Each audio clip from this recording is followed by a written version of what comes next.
Hi all! This video is going to cover AP United States Government and Politics, Unit 1 Topic 1 Ideals of Democracy. So firstly, there are some principles of a representative democracy that are used throughout government today. The first is republicanism, where citizens elect representatives for a limited amount of time or a term. These representatives lead the country and represent the people who elected them, and act in the public interest. The United States is an example of a limited government. For example, the government can only use taxpayer money in ways that representatives elected by the people agree to. Checks and balances involve the three branches ensuring none have too much power. For example, the president can veto laws by Congress. Congress can override this veto with a 2/3 majority vote. And the Supreme Court can declare congressional or presidential actions unconstitutional. Separation of powers under the U.S. Constitution would be the three branches of federal government, each with their unique powers. The term natural law basically means that all people have certain rights, liberties, or freedoms that can't be taken away by the government. The social contract is where people give up certain natural rights, such as the right to steal, destroy, kill, etc., for peace and protection in society. Basically, it's an agreement where everyone agrees to not do these things. After all, if you do these things, the person next to you can too, and then it'll become anarchy and war. The social contract prevents this. Under the social contract, governments are created to protect liberties and maintain peace. Popular sovereignty basically means that people are the ultimate ruling authority, that governments get their power from the people.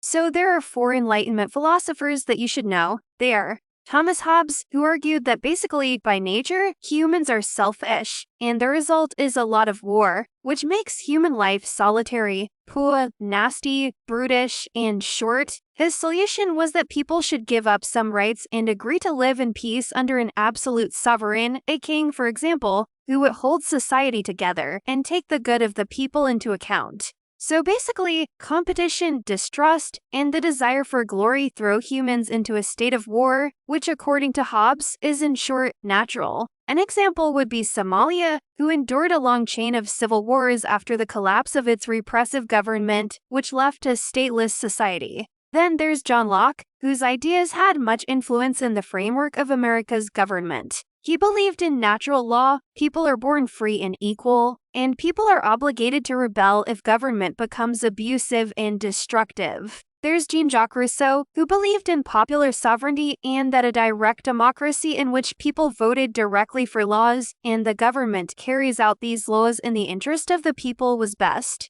This later on turns out to be impractical if the population grows too large. It would take ages to pass any laws if we had to wait for everyone in the country to vote on it. Baron de Montesquieu saw a republican form of government with limited power and the separation of powers, or the government having 3 different branches. This is similar to some aspects of U.S. government today. The Declaration of Independence is one of 9 required foundational documents selected by the College Board, which means you want to know it pretty well for the AP exam.